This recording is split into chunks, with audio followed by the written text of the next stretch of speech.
Hello and welcome to the English Eve podcast, where English meets real life. I'm Sophia, and today I want to start with a question.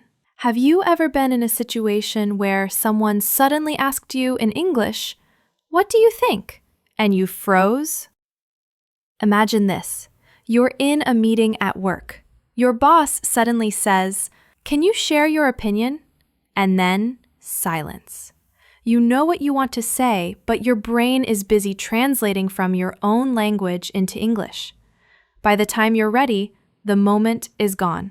Oh my God, that's frustrating, right? Well, today we're going to talk about how to build reflexes so that English comes out of your mouth naturally without overthinking. And you'll also get our free PDF with the transcript and English exercise section to help you practice later. Joining me is Daniel Carter, a communication coach who has trained international professionals in New York and London. Daniel, welcome. Thanks, Sophia. I'm so glad to be here. I've seen this exact situation so many times. Smart, talented people, engineers, designers, managers, suddenly feel like kids when they try to speak English fast. And it's not about their knowledge, it's about reflexes. Reflexes? You mean like muscle reflex? Exactly. Think of it like sports.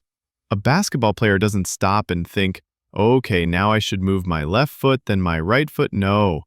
He just moves because his body already knows what to do.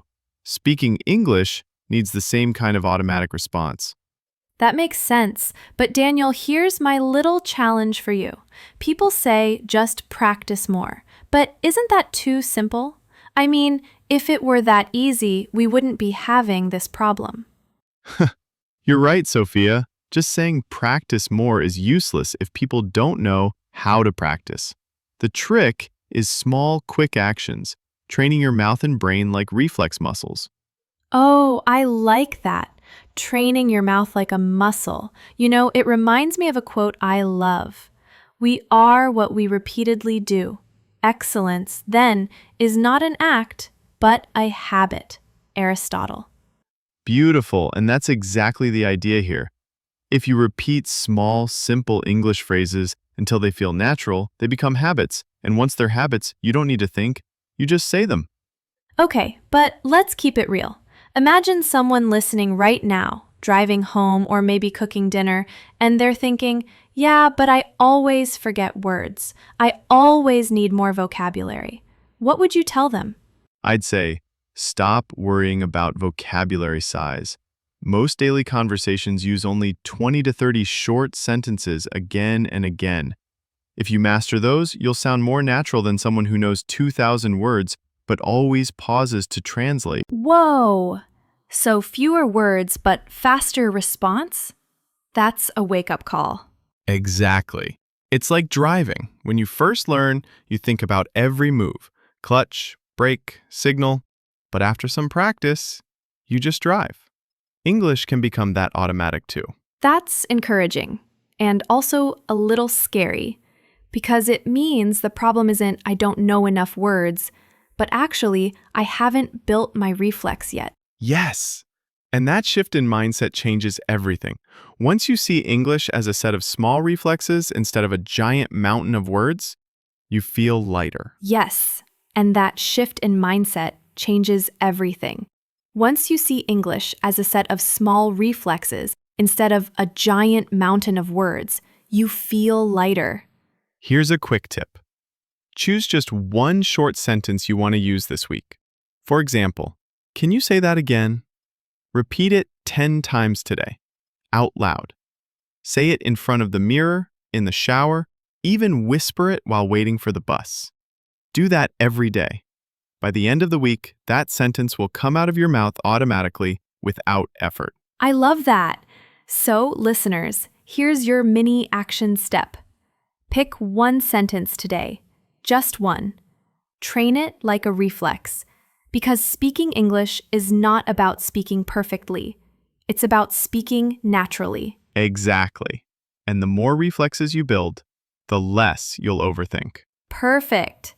And don't forget, you can download today's transcript and language enrichment PDF for free. It will help you practice and repeat these reflexes. You know, Daniel, when I think about this, it's really emotional. Most learners I know feel okay when writing emails or messages, but when it comes to speaking, especially when they have to react fast, it's like their mind shuts down. Yes, Sophia, that's so true. People often tell me I can write long essays, but I can't answer a simple question at the moment. And I always say that gap between writing and speaking is not about intelligence. It's about pressure. Pressure, yeah. It's like when someone calls your name in class and suddenly you forget everything, even your own name. Exactly. The brain goes into survival mode. Instead of helping you, it freezes. And that freeze creates a loop. You stay silent, you feel embarrassed, and then next time, you're even more nervous. Oh, that's painful. I remember one time in college, I was in London, and a professor asked me, "What do you think about this idea?" I had the answer in my head, but I was so scared of making a grammar mistake that nothing came out, just silence. I can still feel my face burning. That's such a common story, and it's heartbreaking because silence steals opportunities. Imagine you're in a meeting with international colleagues. You have a brilliant idea, but you can't say it fast enough. Someone else speaks, and the moment is gone. Yeah, and that silence becomes a habit too, a kind of reflex of fear. Exactly. Reflex works both ways. If you freeze too often, freezing becomes your reflex. That's why building positive reflexes is urgent. Whoa, so it's not just about learning English, it's about breaking the habit of silence. Yes, think of it like this. Speaking English under pressure is like jumping into cold water. The first seconds are shocking. But if you jump again and again, your body learns not to panic. That's how reflex training works. Okay, that's a good metaphor. Cold water. I think many listeners can relate. Let me share a real story. One of my students, her name was Marta, from Spain, was terrified of speaking in front of her team in New York. She knew all the vocabulary, but when her manager asked something, she froze. So, we started with tiny reflex sentences like, "Let me think," or "That's interesting," just fillers. After 1 week, she could use them without fear. And guess what? That small success gave her the courage to share bigger ideas. That's inspiring. It reminds me of something. Courage is not the absence of fear, but the triumph over it. Nelson Mandela. Sometimes the bravest thing is saying just one small sentence when your body wants to stay silent. Beautifully said. And that's why we need to lower the pressure. Learners should not aim to sound perfect, but to keep the conversation alive. Okay, let's test this. What if someone only has 2 seconds to answer a question, like in a meeting, and their brain is blank? What can they do? Great question. Here's a quick trick. Prepare one safety sentence. For example, "That's a good question. Let me think." It buys you 5 extra seconds. And in those seconds, your brain calms down. Aha! So instead of freezing, you keep talking, even if it's not the answer yet. Exactly.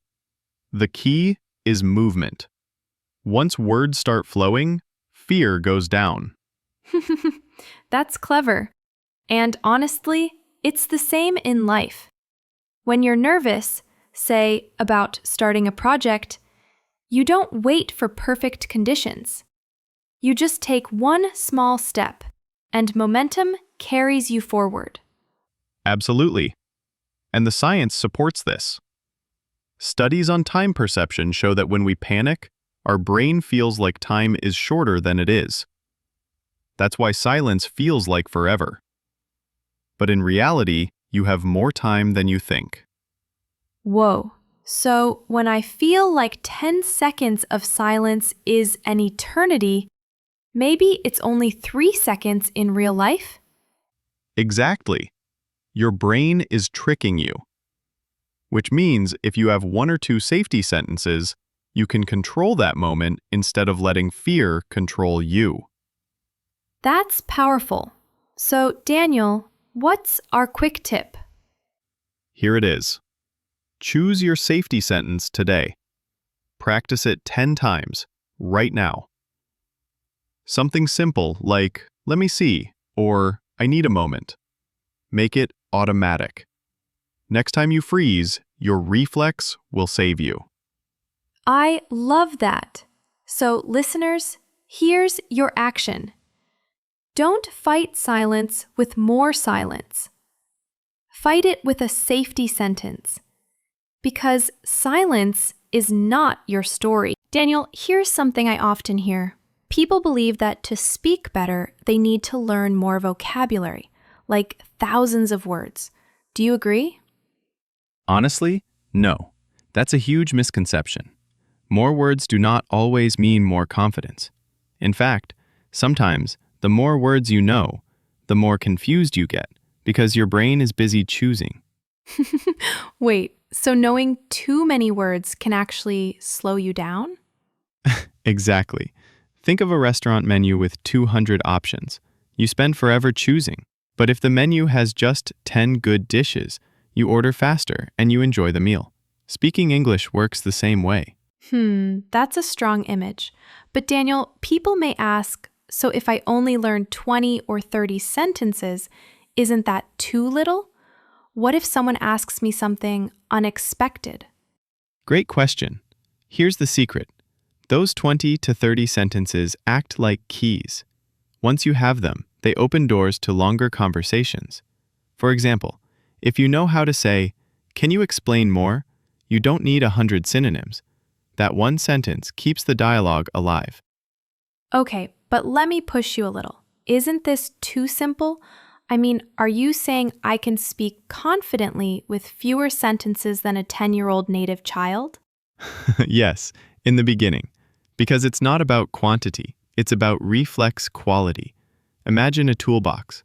A carpenter doesn't carry 200 random tools.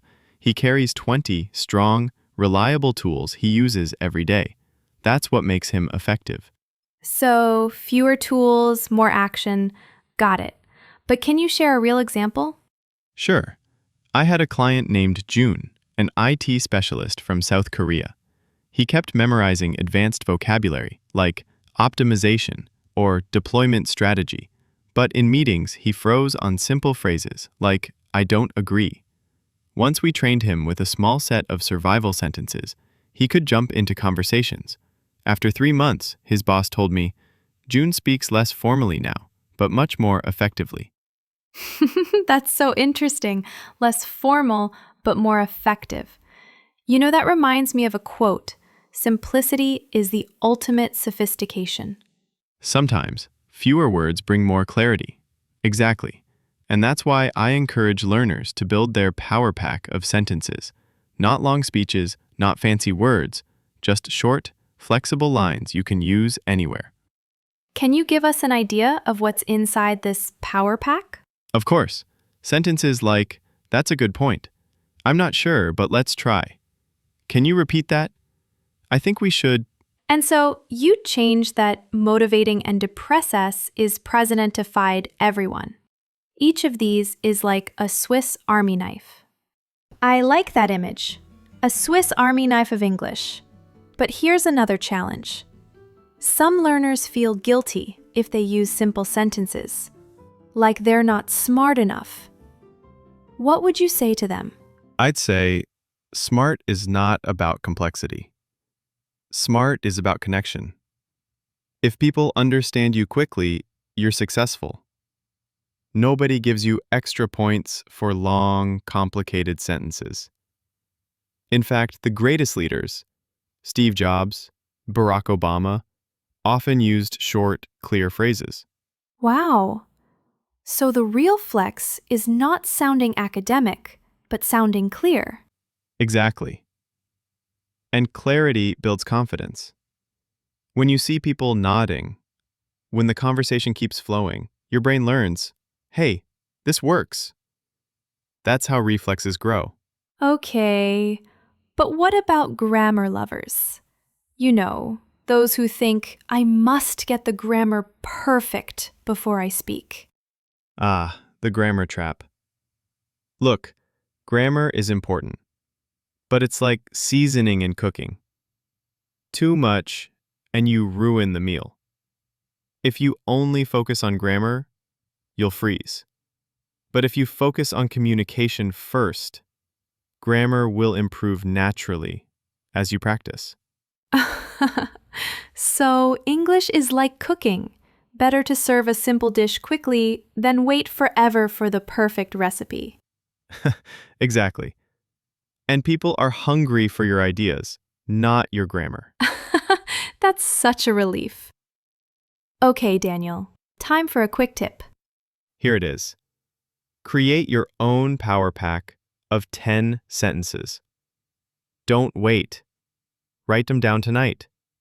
Choose sentences you need most often at work, school, or daily life. Then, practice them 5 times a day. After a week, those sentences will start living in your mouth, not just in your notebook. That's gold! So, listeners, here's your challenge. Make your power pack. Because when you have your Swiss Army knife of English, you'll never feel empty-handed again.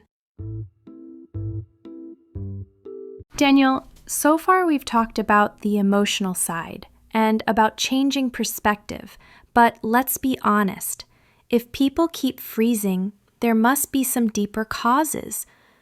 What do you think are the hidden reasons learners struggle with speaking? Great point. Yes, there are hidden roots.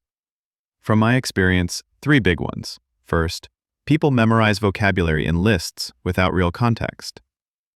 Second, they focus too much on grammar rules. And third, they don't train speaking immediately.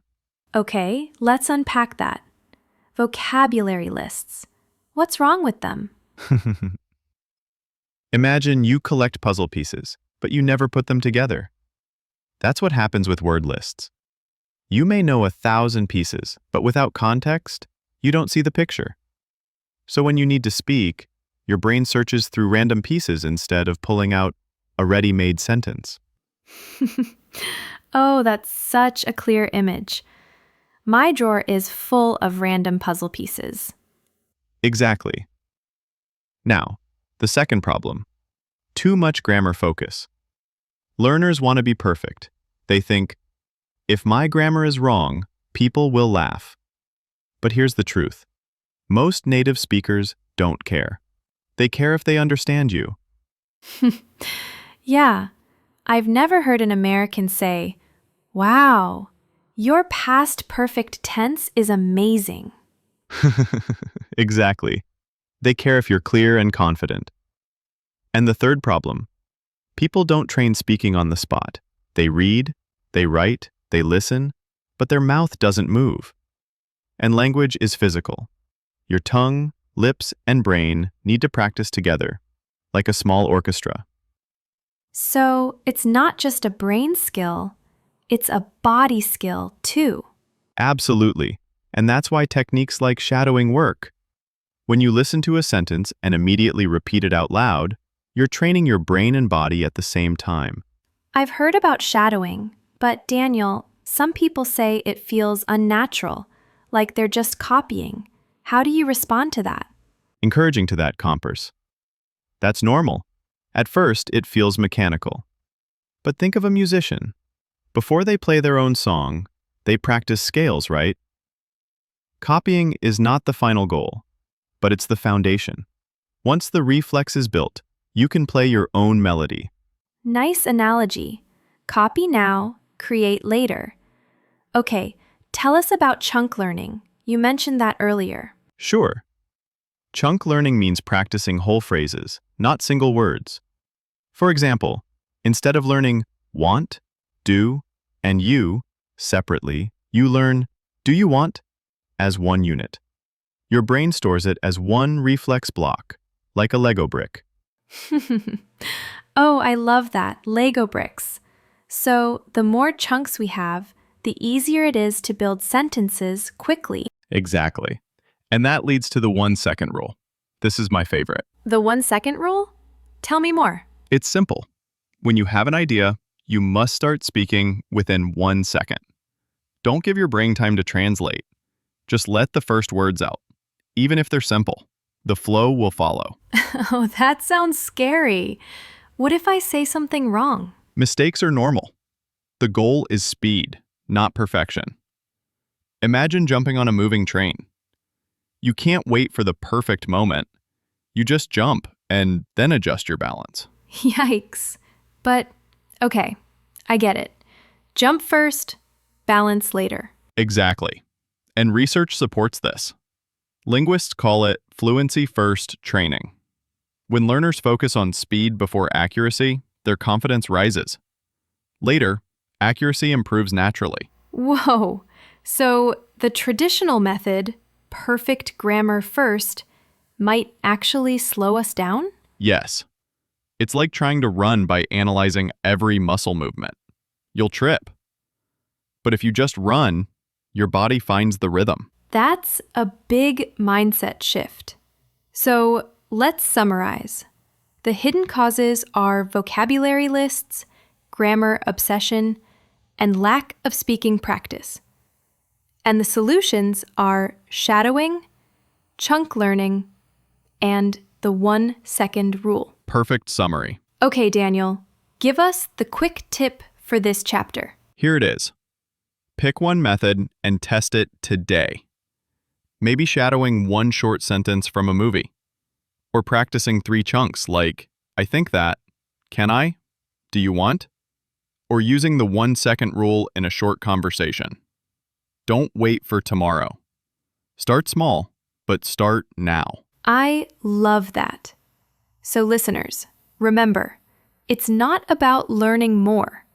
It's about training smarter. Shadow, chunk, jump in. That's how reflex grows. Okay, Daniel, now it's time for my favorite part, practice. We've talked about ideas, but let's see how this works in real life. Absolutely, because at the end of the day, theory is nothing without practice. So, let's set up a real-life test. All right, I'm a little nervous, but ready. Don't worry, Sophia. Listeners, here's what we're going to do. We'll choose a set of short, everyday sentences, just like the power pack we talked about earlier. And then, Sophia and I will role-play a quick situation using those sentences.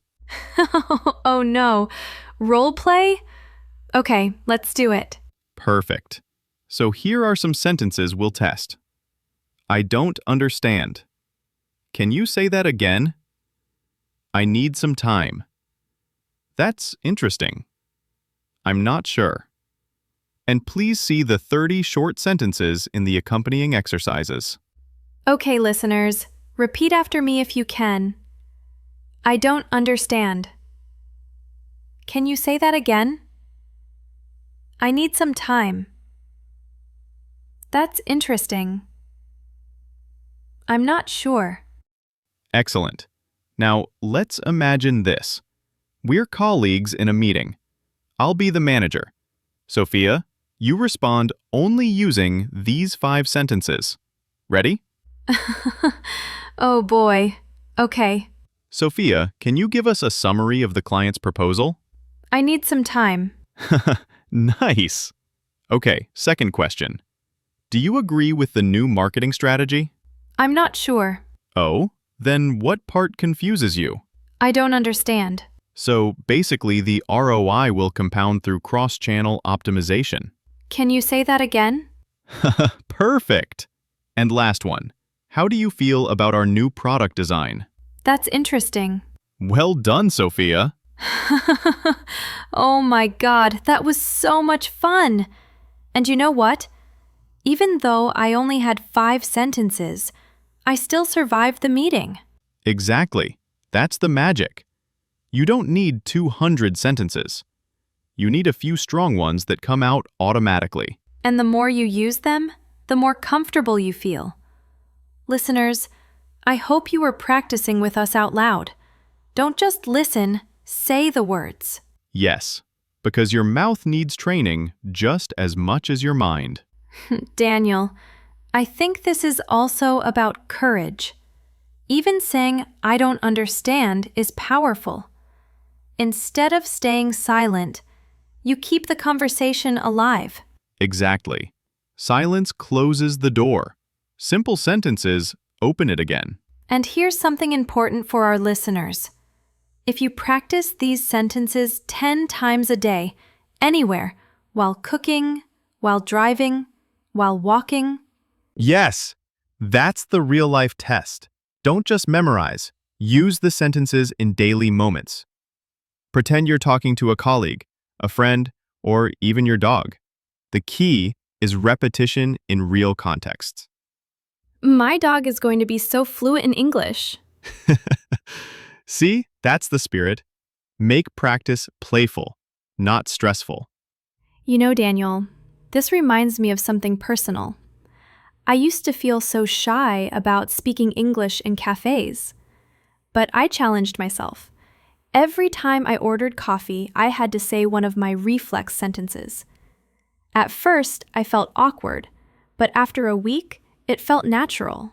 That's a great example. And listeners can do the same. Use real-life triggers. When you open your phone, say your safety sentence once. When you cook, say, I need some time. Tie your practice to daily habits. Habit stacking. Yes, that's how reflex becomes automatic. Exactly. And here's one more playful test. Tonight, record yourself for 30 seconds. Use 3 of your Power Pack sentences in a mini story. Then listen again after 1 week. You'll hear the difference. Your voice will sound faster, smoother, more confident. Oh, that's such a good challenge. And it's easy. You don't need anyone else, just your phone. Yes, and once you hear progress, your motivation doubles. Okay, Daniel, let's wrap this chapter with a quick tip. Here it is. Choose 5 sentences for your personal Power Pack. Role play them in one situation today. It could be ordering food, asking for help, or talking to yourself in the mirror. Make it fun, make it real, make it repeated. That's brilliant. So, listeners, your challenge is clear. Pick your 5 sentences and put them into action today. Because the English reflex doesn't grow in theory, it grows in life. You know, Daniel, before we close, I want to share something that really touched me. Please do. Stories always make the lesson real. A friend of mine used to freeze every time a foreigner spoke to her. She worked in a tourist area, and whenever someone asked her for directions in English, she panicked. Her face turned red, her heart raced. She just wanted to disappear. That sounds so familiar. Many of us have been there. Exactly. She felt ashamed. She thought, I studied English for years, but I still can't say a single sentence. But then she changed her approach. She picked just one sentence. Sorry, can you speak slowly? That was her survival line. She practiced it 20 times a day.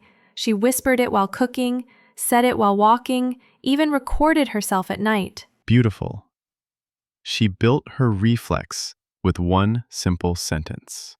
Yes, and 2 weeks later, something amazing happened. A tourist asked her a question. Instead of panicking, her reflex kicked in. She smiled and said naturally, Sorry, can you speak slowly? Without thinking. That must have felt like magic. It did. That tiny success gave her courage. After that, she added a second sentence, then a third. Step by step, English stopped being a monster. It became a tool.